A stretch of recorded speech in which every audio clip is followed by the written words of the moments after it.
प्रकरणावरून रामदास आठवले यांनी कवितेतून भाष्य केलंय. संतोष देशमुख यांची हत्या निंदनीय असं रामदास आठवलेंनी म्हटलंय.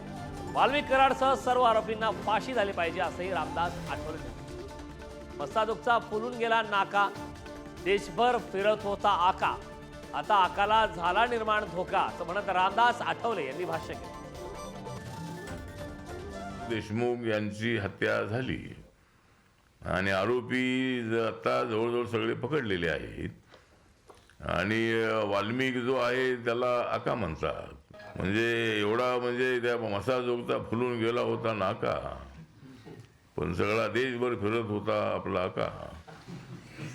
आणि आता त्यांच्यावर मोठा प्रसंग आलेला आहे बाका, आणि त्याच्या जीवनामध्ये आता निर्माण झालेला आहे फारच मोठा धोका.